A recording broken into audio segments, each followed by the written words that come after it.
최고 지도자인 김정은에 대한 정보는 그야말로 1급 기밀사항인데요. 북한에서는 김정은의 출생지나 생일에 대해서 정확하게 아는 사람은 드물 겁니다. 그 출생지를 공개 못하는 이유는 김정일의 복잡한 여자관계가 드러나겠죠. 앞으로 내 후계자는 정은이다 라고 이제 핵심 측근들한테 이야기를 했었고요. 8살. 8세 8살. 때 고모부인 장성택 처형이었잖아요. 이복형, 김정남도 죽여버렸잖아요. 예, 예. 뭐가 억울해요? 그러니까. 비밀을 파헤치기 위해서 박사님이 만난 김정은의 최측근은 누군지 혹시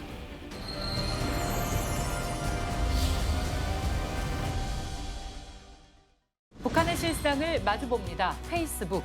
김정은은 최근 연일 핵 무력을 강조하면서 고강도 군사 행보를 펼치고 있습니다. 오늘은 핵 악동으로 떠오른 김정은에 대해서 알아보도록 하겠습니다.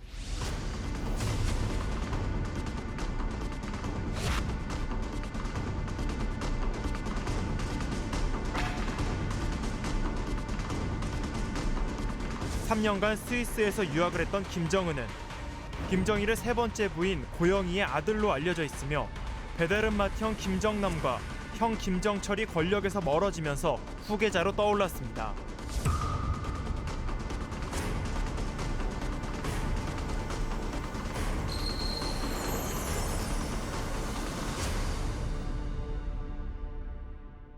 자, 먼저 함께 해주실 분들을 소개해드리겠습니다. 세종연구소 정성장 한반도전략센터장님 모셨습니다. 어서 오세요. 예, 안녕하세요.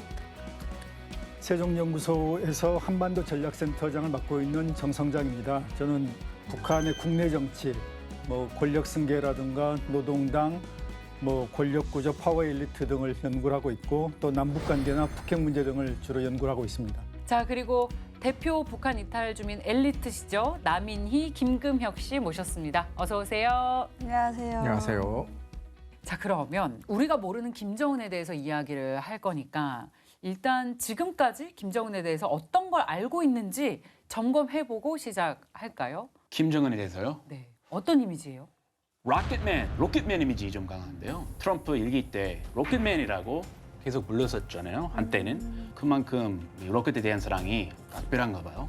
애착 많이 하더라고요. 김정은이 아주 초창기에 등장을 했을 때 이제 제가 딱 김일성 종합대학을 입학했던 시기였거든요. 그러다 보니까 좀 기대가 컸습니다. 물론 처음부터 막 짜잔하고 모든 게 다 공개가 되진 않았어요. 이름도 알려지지 않았고, 근데 청년대장이라고 불리는 걸 보니까 상당히 어릴 것이다.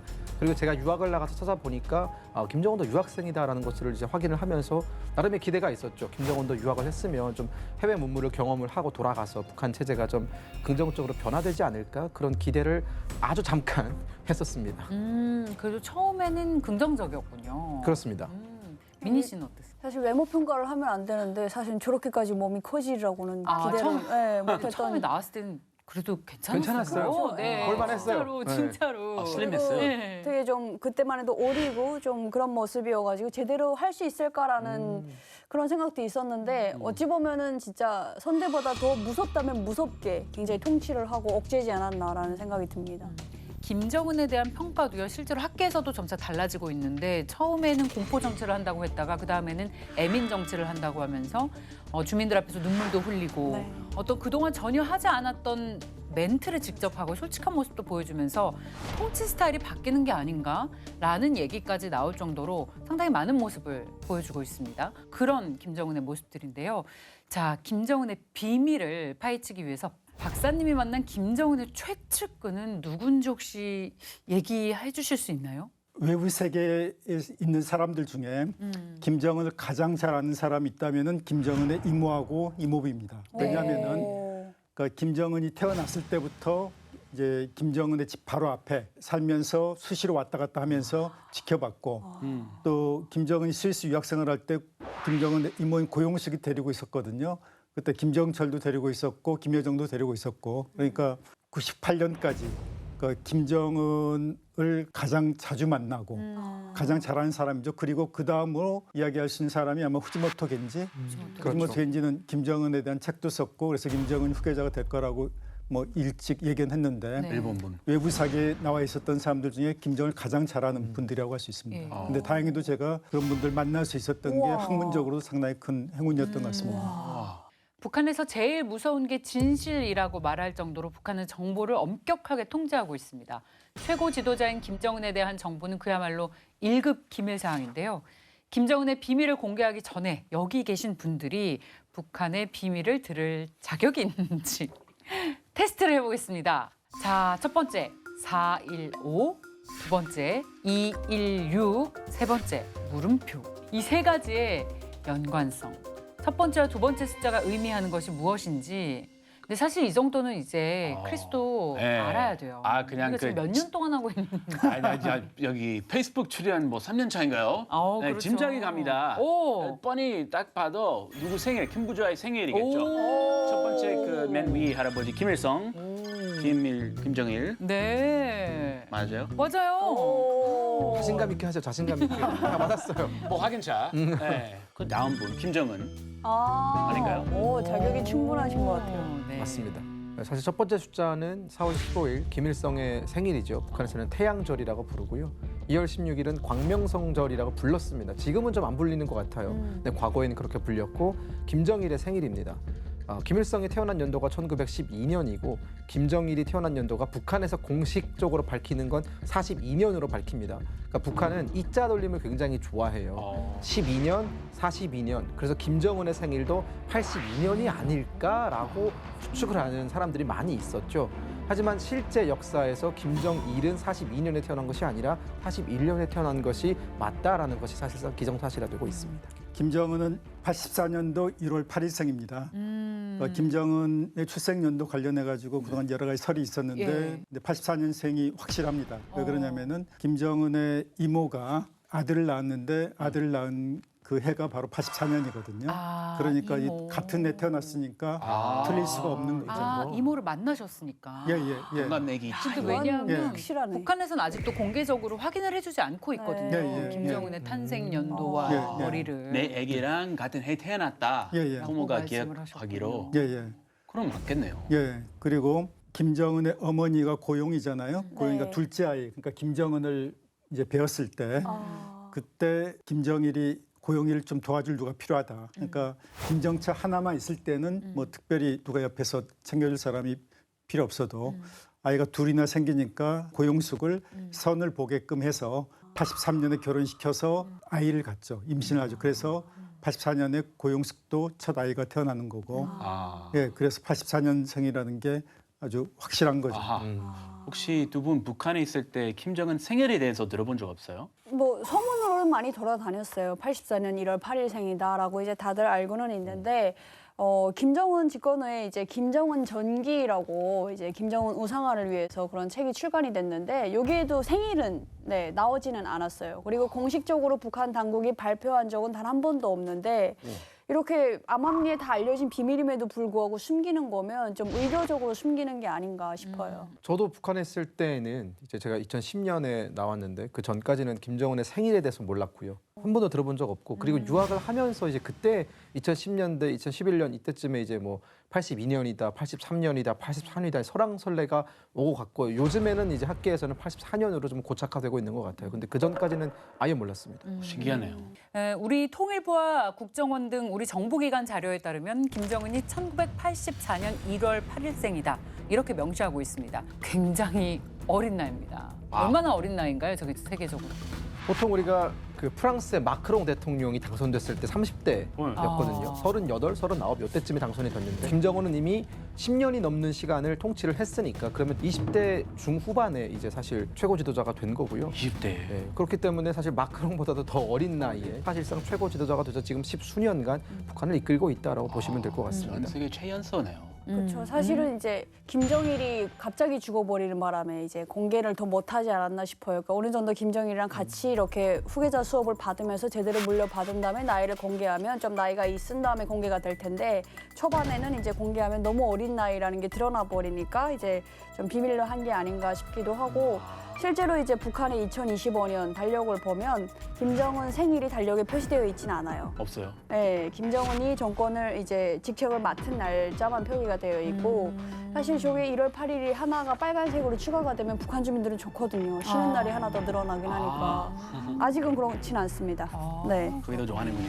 근데 이제 뭐 알만한 사람 다 아는데 어린 거 왜 아직도 숨기는 걸까요? 나이를? 아무래도 나이에 대한 컴플렉스가 좀 있는 것 같습니다. 그러니까 한국 사회는 좀 나이에 따라서 좀 사람을 보는 경향이 있잖아요. 네. 자기보다 나이가 어리면은 그렇죠. 좀 이제 좀 우습게 보거나 좀 내려보고 설명이. 예 그런 것 때문에 일부러 나이를 좀 숨기는 것 같습니다. 우리가 모르는 김정은의 비밀은 탄생 연도뿐만이 아니고요. 어디서 태어났는지도 아직 몰라요. 네. 장소도요. 어디로 알려져 있어요? 민희 씨 어디로 알고 계세요? 북한에 있을 때는 평양시 강동군에서 태어났다. 그러니까 어쨌든 평양에서 태어난 걸로 이제 소문으로 돌았었는데 한국에 오니까 원산에서 태어났다고 그래가지고 처음에 뭐지 싶었어요. 네. 사실 지금 현재도 북한에서는 김정은의 출생지나 생일에 대해서 정확하게 아는 사람은 드물 겁니다. 또 정확하게 알고 있다 하더라도 그것을 발설하는 것이 상당히 어떻게 보면 그 최고 존엄의 그 안녕이라든가 거기에 좀 위협이 되기 때문에 사실 그것을 발설하는 행위는 반국가 행위와 마찬가지죠. 그러다 보니까 저도 이제 그 유학을 할 때 유학생들끼리 대사관에 모이면 김정은이라고 부르거든요, 사실. 야, 김정은은 어디서 태어났지? 어디서 태어났지? 이렇게 물어보면 그 좀 약간 나이 있는 형들이 그거 알려고 하지 마, 괜히 유학생활 끝나고 싶냐라고 얘기할 정도로 사실 좀 쉬쉬하는 분위기가 많이 있었죠. 이렇게 북한 내에서조차도 비밀로 하고 있고 알면 다친다라는 네. 인식이 있는 김정은 출생의 비밀. 근데 우리 박사님께서 김정은의 이모 부부를 직접 만났다고 하셨으니까 김정은 출생지에 대한 이야기 또한 최초로 들으셨다고 합니다. 와. 평양시 북동쪽에 있는 삼석구역 초대소에서 태어났습니다. 다 틀렸네요, 둘 다. 어쨌든 정확한 정보. 평양 안에서 평양은 태어났다라는 맞네요. 게. 예. 그 출생지를 공개 못하는 이유는 그 김정일에게 여러 부인들이 있지 않았습니까? 네. 김정일의 여러 부인 중에 하나로서 북쪽에 있는 초대소에서 태어났기 때문에 이 초대소를 출생지로 미화하기가 어렵죠. 왜 하필이면 거기서 태어났느냐? 평양 중심에 뭐 김정일 사는 그 저택도 아니고 네. 이런 질문을 하게 될 거고 그쵸. 그러면은 김정일의 복잡한 여자 관계가 드러나겠죠.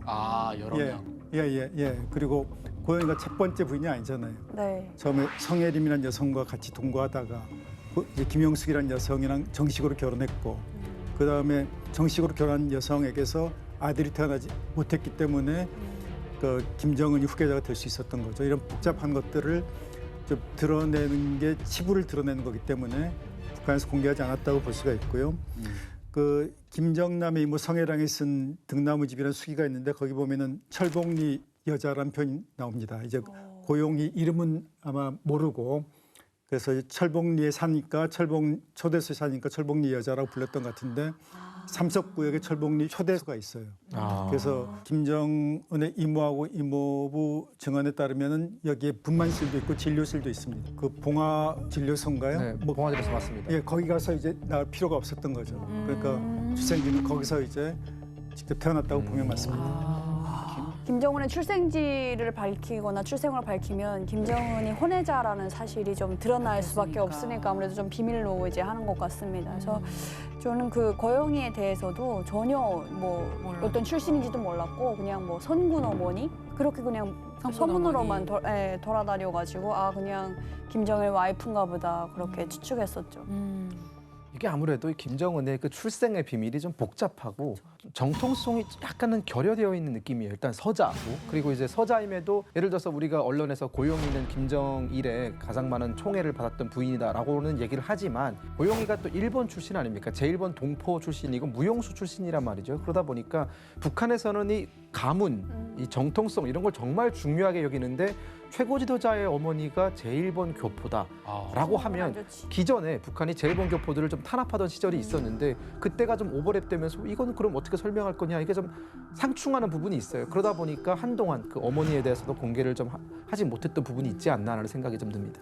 그걸 이제 시체말로 째포라고 하잖아요. 예. 째포. 김정은의 어머니가 제일교포 출신의 째포다라고 하면 북한 주민들은 정통성을 상실하는 네. 거거든요. 우리가 그렇죠. 감히 우리 백두혈통인데 네. 일본 아니죠. 사람이라고 감히 급히라고 이건 어마어마한 충격입니다. 그래서 북한 내부에서도 당국에서도 숨겨야 했을 거예요. 자, 그 고용이와 김정일이 사랑하는 것 또한 함께 사는 것 또한 굉장히 오랫동안 비밀이었잖아요, 박사님. 고용이에게 이제 김정일이 반해서 동거는 했지만은 그러나 이제 김정철이 태어나고 그다음에 김정은이 태어나고 나서도 한 3, 4년이 지날 때까지 자기 고영이가 자신의 아버지한테 자기가 김정일하고 같이 산다는 얘기를 못했다고 합니다. 아버지한테도. 예, 자기 아버지한테도. 그만큼 이제 김정일과 고영이 간의 동거가 철저하게 북한에서 비밀리에 베일에 가려져 있었던 거죠. 일반 주민이 그거 들으면 얼마나 놀랍고 충격적이겠어요. 예, 내 예. 딸이 김정일이랑 같이 산다고? 심지어 김정일의 아들을 낳았어. 그게 정실도 아니에요. 후실이에요. 네. 여러 가지로 이거는 복잡합니다. 만약에 이 진실을 알고 있다는 게 알려지면 고영이 아버지조차도 목숨이 어떻게 될지 모르는 거잖아요. 김정은이 태어나고 나서 네.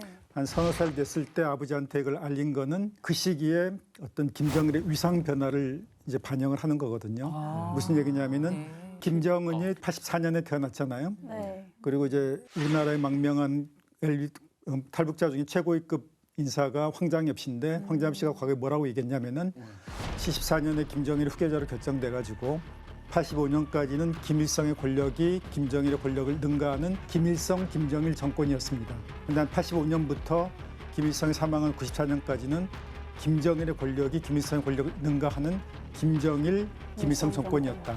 이렇게 평가하는데 86년에 고용이가 철봉리 초대소에 살다가 평양 중심에 있는 김정일 집으로 이사를 합니다. 이제 더 이상 김정일이 자기 아버지 김일성 눈치를 안 받는 상황이었고 이제 그런 상황 속에서 이제 고영이도 어떤 그런 자신감을 바탕으로 해서 아버지한테 김정일 지도자랑 같이 산다라고 말할 수 있었던 거죠.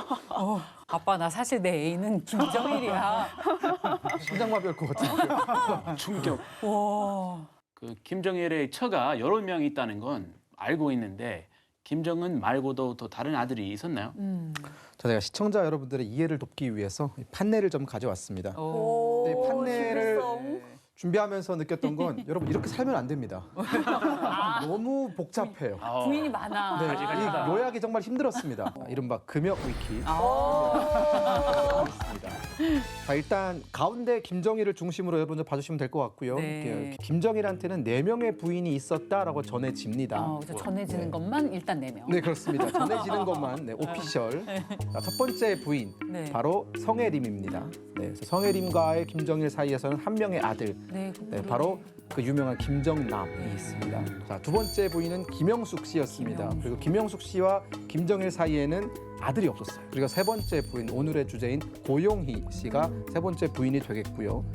고용희 씨 사이에서는 3명의 자녀가 있었는데 첫째는 김정철, 둘째는 김정은, 그리고 셋째는 요즘 한국을 향해서 정말 화가 많이 나 있는 네. 김여정 씨 이렇게 김여정. 되겠습니다. 그리고 김옥 씨, 4번째 부인인데 자녀가 있다라고 알려져 있지는 않습니다. 자, 북한의 후계 구도는 이렇게 아들 3명, 네, 김정남과 김정철, 김정은 이렇게 3명이었고 김정은은 사실 후계 순위로 따지면 3번째였죠. 전혀 들어가지 않을 그런. 마지막 그렇습니다. 꼴찌입니다. 네. 설명 괜찮았나요? 위키. 우선순위로는 김정은이 상당히 불리한 입장인 것 같습니다. 어떻게 후계자로 선정됐을까요? 김정남 같은 경우에는 일단 첫째고 네. 아무래도 물론 그 권력 서열이 그 승계가 뭐 기존의 어떤 전통적인 방식을 따라가지 않는다고는 하나 마지의 그 무게감이 있잖아요. 그렇죠. 그러다 보니까 많은 언론에서는 김정남이 후계자가 될 것이다라고 얘기가 있었는데 김정남이 탈락한 것으로 보여지는 결정적인 사건이 하나 있었습니다. 그게 바로 2001년에 김정남이 자기 아들이랑 같이 일본의 나리타 공항을 통해서 입국을 시도하다가 적발되는 일이 있습니다. 네. 그래서 기자가 물어봤어요. 일본에 왜 들어오려고 하냐 했더니 디즈니랜드를 가려고 도미니카 참죠. 공화국의 여권을 위조해서 또 그것도 심지어 들어가려다가 걸렸죠. 그래가지고 그때를 기점으로 인해서 북한의 망신이거든요. 사실 그거는. 그러다 보니까 후계 구도에서 밀려난 것이 아닌가라는 전문가들의 다수 의견이 있었습니다. 작은 형 김정철 같은 경우에는 좀 내성적이고 성격이 좀 많이 유약해가지고 아무래도 후계자로는 좀 좋은 평가는 못 받았다라는 이야기를 들었습니다. 그런 얘기 하잖아요. 김정은은 굉장히 호전적이었고 총싸움도 네. 좋아하고 다투면 꼭 이기려고 하고 그런데 김정철은 뭐 네가 이겨도 되고 나는 괜찮아. 전형적인 약간 부잣집 아들의 평화주의자. 그 여유로운 모습. 음악 좋아하고. 네. 제가 기억나는 거는 김정은이 탱크를 굉장히 잘 몰았다고 하더라고요. 그래서 3살부터 탱크를 몰았다고 들었거든요. 그래서 탱크를 몰면 그냥 날아다닌다고 막 그렇게 들었던 적도 있고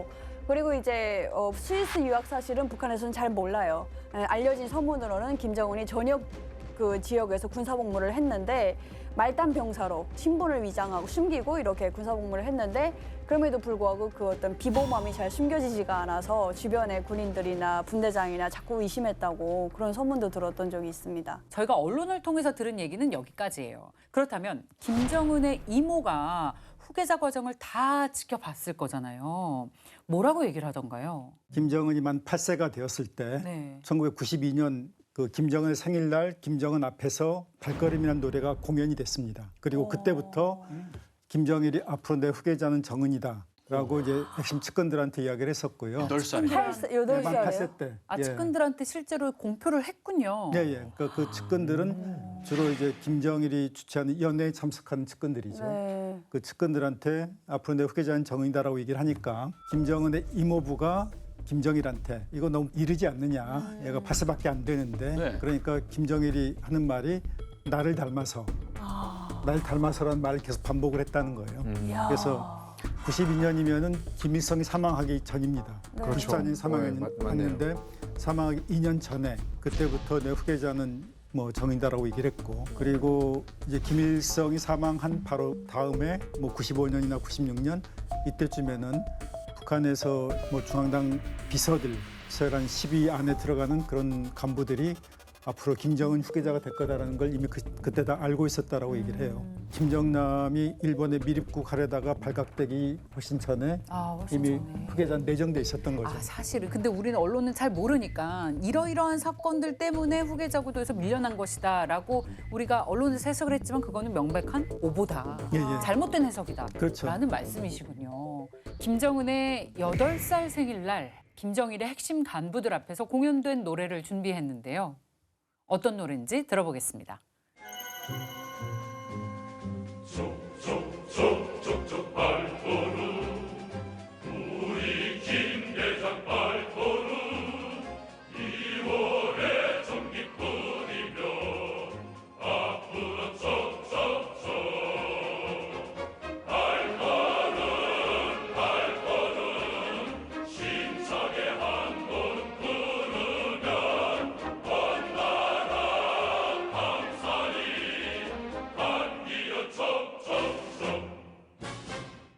제가 김일성 종합대학을 2009년 4월 1일에 입학을 했거든요. 그때 제가 김일성 종합대학 영문과 1학년 청년동맹 비서였거든요.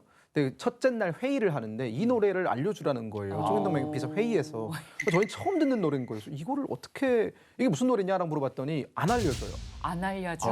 모르고 무조건 그냥. 외워서 북한식 표현을 하면 포치해라. 아, 즉 이제 포치해라. 다 알려줘라라는 전달해라. 내용이어서 네. 그 한 20분 됐나? 20분 동안 반복적으로 듣고 외워가지고 이제 저희 반 친구들한테 이거 제가 부르면서 알려줬거든요. 우리끼리도 야, 김 대장이 누구냐? 그랬군요. 누구냐? 저거 누구 노래인데 우리가 이걸 왜 외워야 되냐? 이런 야. 반응이 되게 많았어요. 누군지 밝힐 순 없지만 그때부터 세뇌를 사실상 하고 네. 있었던 거네요. 우리에겐 김 대장이 있어. 매일 오전 이걸 부르면서 행진을 했습니다. 김일성 동상까지 발걸음 이거 하면서 계속 하다 한 1년 정도 이렇게 하니까 이제 그 노래가 들어가더라고요. 이제 그 다음에는. 미니 씨도 그렇게 했어요. 저희도 이걸 다 배웠죠. 네, 신노래 모임 시간이 있거든요. 그때 다 배우고 저희도 이제 행사 참가할 때 그 대열 행진할 때는 이 노래 맞춰서 계속 하고 그랬는데 그때 듣기로는 이제 이게 김정은 뭐 청년대장이라고 처음에 막 그 공개가 됐거든요. 그래서 김정은에 대한 청년대장에 대한 노래다 해가지고 들었는데 사실 김일성에 대한 찬양 노래도 있어요. 김일성 장군의 노래라는 것도 있고 김정일 장군의 노래라는 것도 있는데 그 두 노래에 비해서 너무 좀 가사가 대충 만들어진 느낌인 거예요. 그래서 아, 근데 김정은이 올라오니까 급하게 만들었나 보다 이렇게 생각을 했었어요. 아, 근데 그래요? 말씀 들어보니까 8살에 만들어졌다라고 하니까 8살입니까? 동료 기준으로 만들었나 약간 그런 생각. 좀 귀엽게. 아니 이게 핵심이 네. 있어요. 그러니까 노래 가사를 보면은 김일성 장군의 노래나 김정일 장군의 노래는 위대성 선전이 많이 들어가는데 이 노래는 그런 건 없어요. 그냥 그래요. 발걸음만. 그냥 김 대장만 등장을 해요. 맞아요. 아니 우리 딸 생각하면 8살 너무 어린데 어리죠. 이 김정은에 대한 사랑이 아주 각별했나 봐요. 네. 김정은이 태어났을 때부터 목소리가 아주 우렁찼다고 하고요. 오. 그리고 김정은이 어려서부터 승부욕 뭐 네. 그런 것이 강해서 김정일이 굉장히 든든했다라고 얘기를 해요. 그러니까 자기 권력을 넘겨준다고 했을 때 차기 지도자가 될 사람이 너무 유약하고 이제 그러면은 불안하지 않겠습니까? 네. 근데 김정철 같은 경우는 이제 김정은 이모부 증언에 따르면은 김정일이 산 집에 일하는 여성들 있잖아요. 김정철보다 김정은을 총애하니까 집에서 일하는 그 여자들도 김정철보다 김정은을 더 챙기는 거예요. 이제 그걸 보고서 이제 김정철이 너무나 속상해가지고 자기가 형인데 그러니까 왜 속상했겠어. 형보다 동생을 더 챙기나 그래가지고 그 이모부한테 와서 이제 울더라고요. 그래서 마음이 약하네. 마음이 여린 거죠. 그리고 또 김정철하고 김정은이 농구를 그렇게 좋아했어요. 그래서 스위스 유학 시절 때 뭐 방학 때 돌아오면은 하루 종일 아침부터 오후 늦게까지 농구를 하고 이제 그랬는데 네.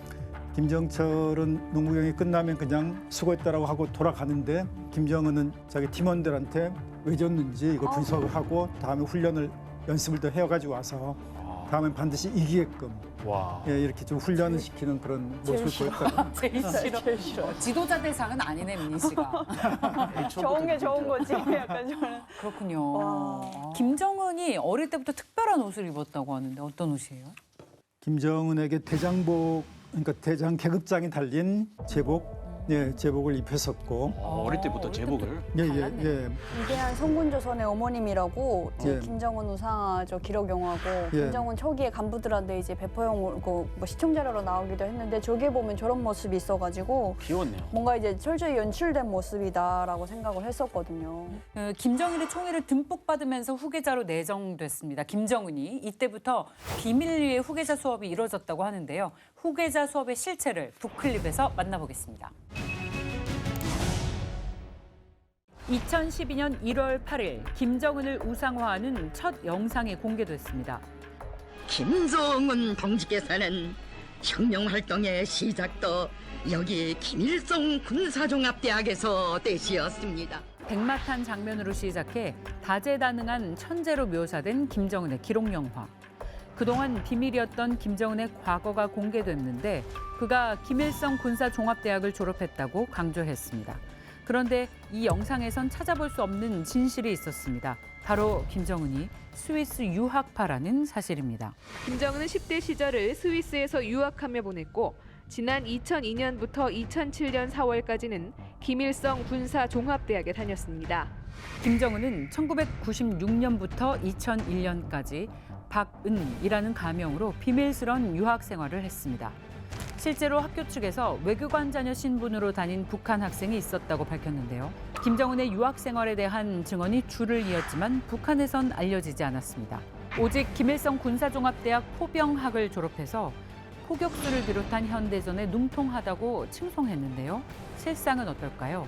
김일성 군사종합대학이라고 하게 되면은 북한에서는 최고의 군사지휘관 안보 양성 기관입니다. 군사대학을 졸업했다 하게 되면은 연대장부터 총참모장, 무력부장에 이르기까지 군사지휘관 안보 양성 기지라는 걸 말씀드리고 싶습니다.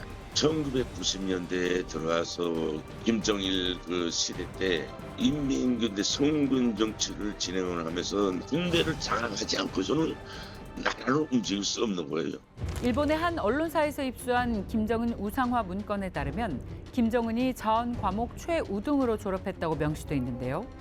하지만 김정은이 대학 생활에 충실히 임했을지는 의문입니다. 학교에선 김정은의 얼굴조차 볼 수 없었기 때문인데요. 어떻게 군사대학 졸업장을 취득할 수 있었을까요?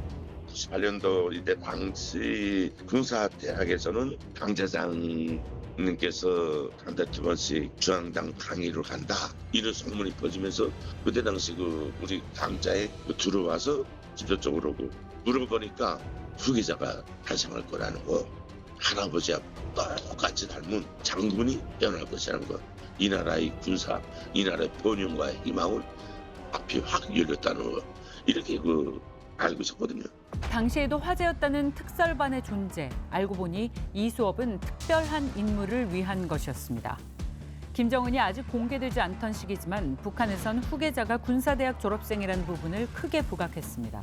2004년도에 군부에서 강연히 당군의 후계자분께서 군대를 현지 시찰을 하시면서 인민군대 부력 강화를 위해서 정말 노력하고 계신다. 정말 위대한 철학적인 예지와 강력으로 지금 현재 난국을 평정하고 계신다. 이런 사설로 해서 인민군대 강연 자료를 내포해가지고 강연했던 적이 있어요. 심지어 북한의 기록 영화에선 김정은이 어린 나이에 논문을 썼다며 찬양했는데요. 우리 대장은 16살 때에 조국해방 전쟁을 승리로 이끄신 수령님의 탁월한 용군술과 불멸의 업적에 대한 논문을 집필하였는데 다른 사람들 같으면 그 나이에 논문을 쓸 생각조차 하지 못할 것입니다.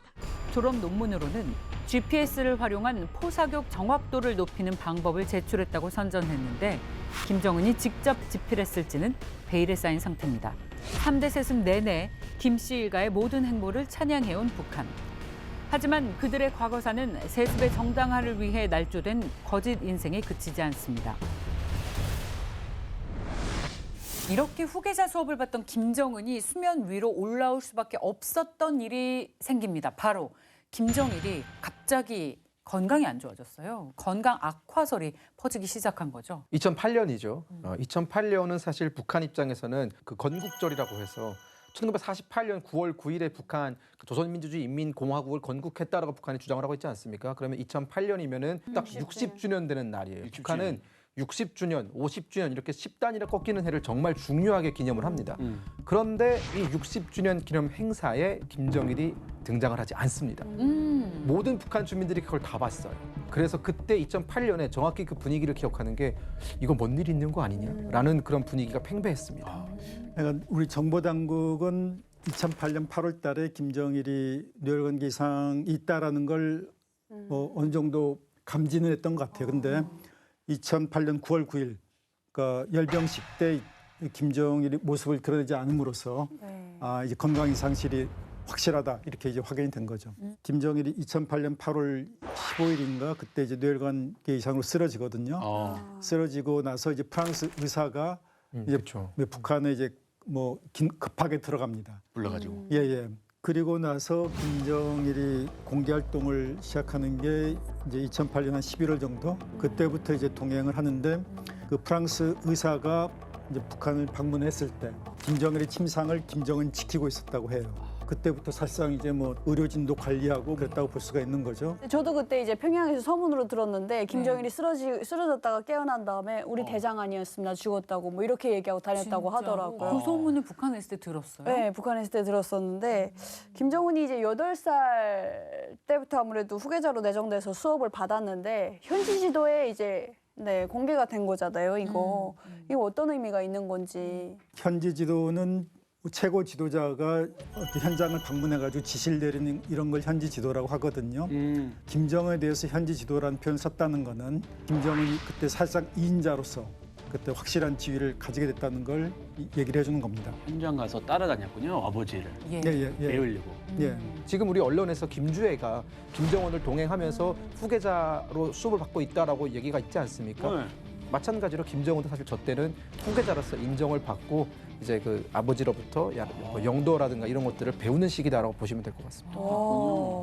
그 심지어 김정일이 죽기 직전에 단독 지도를 했다. 김정은이. 그 당시 이제 들은 거는 김정일 사망하기 전에 그러니까 김정은이 단독 지도했다. 그러니까 김정은 따라다니지 않고 별도로 어디 가서 지도하고 그러니까 그만큼 이제 확고하게 이제 지위를 자리 잡았다. 갖고 있었다는 거죠. 확고한 지위를.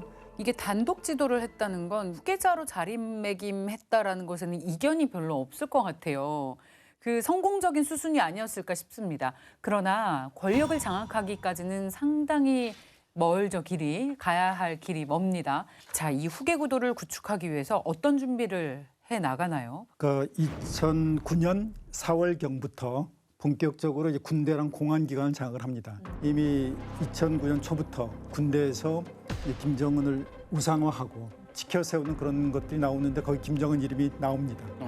예, 북한 내부 자료에는. 예, 그리고 이제 그 당시 이루어진 이제 그 군부 인사를 보면은 북한에서 군부의 핵심 인사들이 총정치국장, 인민무력부장, 그 다음에 총참모장 이 3명인데.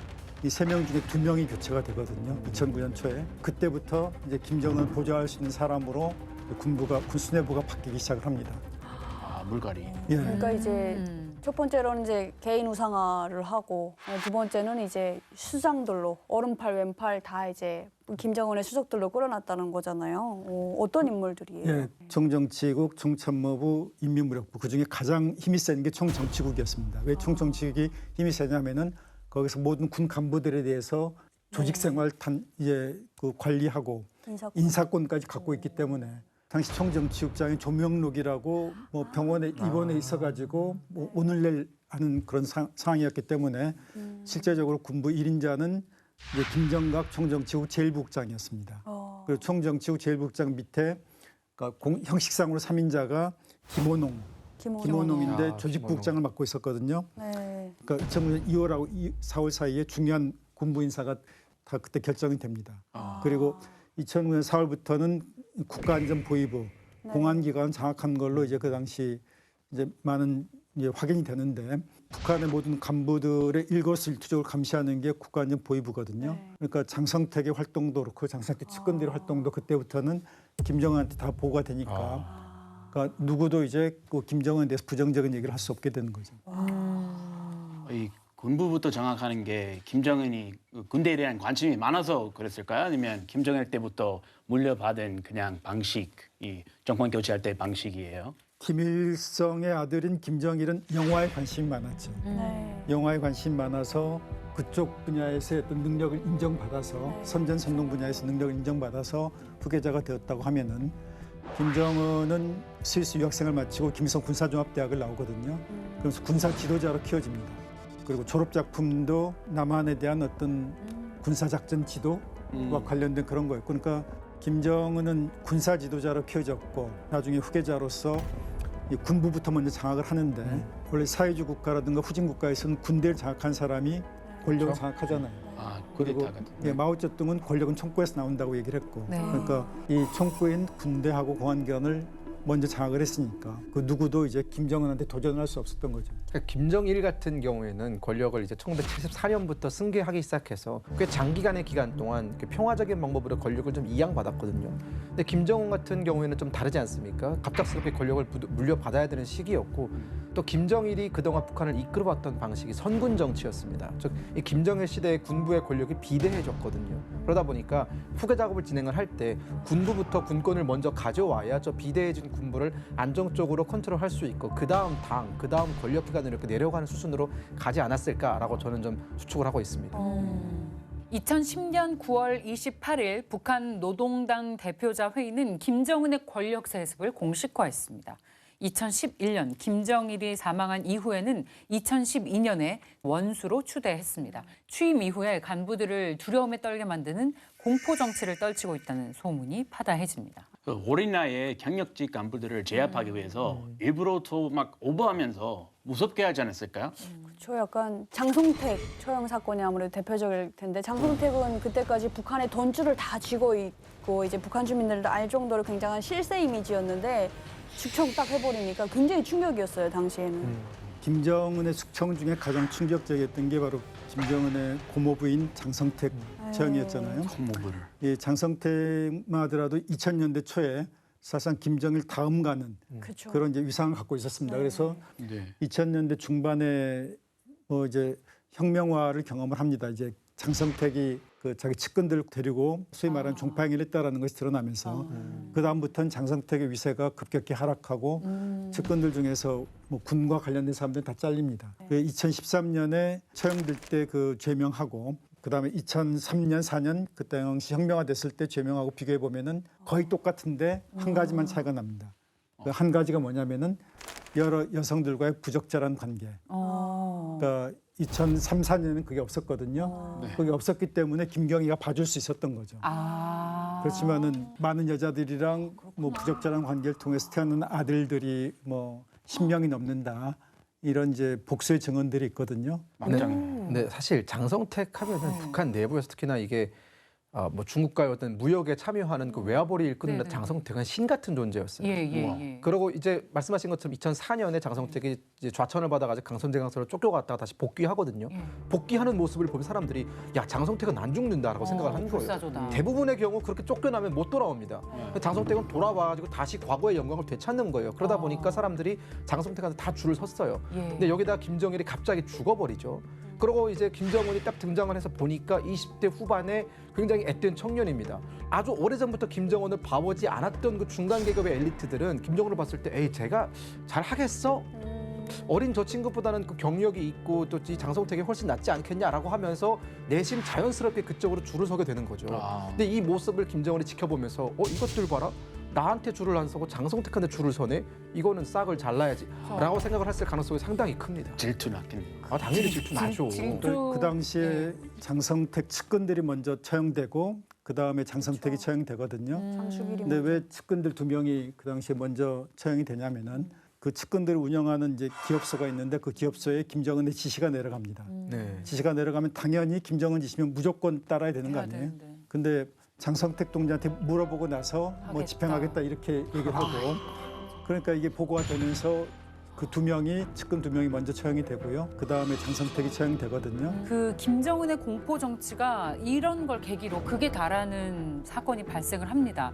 2013년에 장성택을 처형한 이후에 2015년에 자신의 지시를 따르지 않는 간부들의 기강을 잡기 위해서 공개 처형이라는 극단적인 선택을 했잖아요. 사실 그 공개 처형이라는 건 북한에서는 흔한 일 중에 하나입니다. 실제로 북한에- 보신 적 있어요? 그렇죠. 탈북민들 대부분이 다 경험을 했을 거예요. 봤어요. 저도 6살이던 시절에 서관이 당시 농업 담당 비서가 공개 처형되는 걸 그걸 봤습니다. 보셨군요. 그걸 평양시에서 총사를 했거든요. 그때의 그 충격이 여전히 남아 있고, 6살에. 네 그리고 그때 서관이가 총살당하던 시기가 김정일이 지도자로 등장을 하고 나서 얼마 안 됐던 시점. 기강을 잡기 위해서 심화도 사건을 일으키고 다 수총하지 않습니까? 김정은이 딱 자기 아버지의 길을 가는 겁니다. 국가정보원 산하 연구기관은 김정은 집권 이후 3년 6개월 동안 70여 명의 간부가 숙청되었다라고 밝혔습니다. 이제 이 70여 명의 숫자는 이제 김정은 시대 심화조 사건으로 죽은 한 2,000명에 비교하면은 한 7% 정도에 불과한 거죠. 네. 근데 김정이라고 어떻게 다르냐면 김정일 때는 그때는 사람들이 잡혀가서 이제 못 돌아오는 거예요. 처형되거나 뭐 그래도 이제 이걸 알리지 않고. 네네. 근데 김정은은 약간 일벌 100개 스타일. 그래서 누가 잘못했다라고 하면은 그 간부를 다른 간부들 앞에서 공개 처형을 합니다. 너희들 하지 말라. 예, 그러니까 모든 사람들이 공포에 질리죠.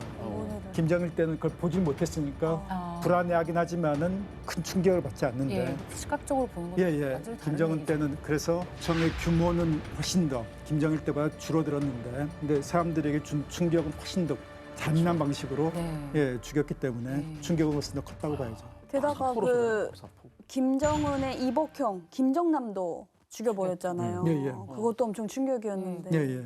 굉장히 잔인한 방식이었죠. 예. 김정남 같은 경우에는 백두혈통이 오르니까 이제 김정은 대신에 지도자가 될 수 있다 이런 식의 사실과 다른 얘기들이 많이 떠돌아다녔잖아요. 그리고 네. 또 그 북한에서의 3대 세습에 대해서 부정적인 얘기를 했고 네. 그러니까 그렇죠. 눈에 가시 같은 존재였죠. 가장 결정적으로는 그 암살되기 전에 그러니까 영국에 있는 탈북자 단체가 김정남을 찾아가서 김정남을 망명정부 수반으로 내세우려고 했고 근데 김정남이 그걸 거부를 하죠. 거부를 하는데 이런 것들이 다 이제 북한에 보고가 안 될 수가 없잖아요. 그래서 북한에서 김정은이 김정남한테 들어오라 본고로 들어가고 했는데 김정남이 한번 북한 들어가면 아예 못 나올 것 같으니까 거부하고 그러다가 안 들어가니까 이러다 망명하는 거 아니야 해서 제거한 거죠. 장성택, 김정남. 이 사람들의 공통점은 김정은의 눈에 가시 같았던 인물들이에요. 이 사람들이 차례로 제거가 됐습니다. 김정은의 공포 정치에 대한 악명은 높아졌지만 우리가 또 잘 모르는 김정은의 억울한 면이 있다고 합니다. 이건 진짜 박사님밖에 모를 것 같아요. 김정은이 뭐가 억울한 건가요? 뭐가 억울해요? 그러니까. 우리 사회에서 북한을 볼 때 그러니까 김정은이 어려서부터 이제 후계자의 길을 걸은 걸 모르고 김정일이 아프니까 2008년 서둘러서 후계자가 됐다. 그러니까 준비가 안 된 상태에서 이제 후계자가 됐고 그래서 어리고 미숙하고 이런 식으로 프레임 가지고 김정은을 많이 봤거든요. 그러니까 김정은이 집권 후에 군부 엘리트도 막 교체가 되고 이제 그러니까 불안하다 뭐 이렇게 봤는데 그러니까 잘못된 선입견인 건 뭐냐면은 김정일은 간부들이 일을 못해도 충성심만 확실하면은 원래 그 간부가 갖고 있던 직책을 죽을 때까지 갖게끔 그냥 놔뒀거든요. 네. 근데 김정은은 충성심은 기본이고 일 못하는 간부를 못 봐줘요. 예. 그러다 보니까 김정은한테 가장 중요한 표적이 됐던 게 군부입니다. 왜냐하면은 제가 이제 김정일의 군인사를 이제 보면서 깜짝 놀랐던 거는 군부의 충성심을 이끌어주기 위해서 한꺼번에 뭐 300명, 400명의 간부들한테 별을 달아주거든요. 별 달아주면서 그걸 끝나는 게 아니잖아요. 그 사람들한테 그만큼 대우를 하고 그렇게 되면은 군 상층부가 고령화되고 비대해지고 이렇게 싸울 수 있는 군대가 아니죠. 네, 네. 그러니까 김정은한테 중요했던 거는 이제 이렇게 고령화되고 비대화된 군부를 이제 숙청해서 역피라미드형을 피라미드형으로 바꾸는 거. 냉철하게. 예. 조금 이제 우리가 보기에는 무턱대고 다 죽인다라고 생각을 하는데 그게 그렇진 아니었던. 않고 그래도 선택적으로 충성하는 사람들은 좀 살려둔다 이런 것 같은데 최근에는 이제 김주애를 전면에 내세워서 폭군 이미지를 좀 완화하고 있다라는 소문까지 나오고 있는데 박사님 어떻게 생각하세요? 김주애는 뭐 후계 수업을 지금 받고 있다고 봐야죠. 그리고 김정은이 보면은 좀 약간 놀라운 게 연설하면서 우는 모습을 보여주고 네, 맞아요. 예, 감정에 막 북받아서 그러니까 인민들이 나를 이렇게 사랑을 하는데 내가 그걸 다 갚지 못해서 정말 죄송하다.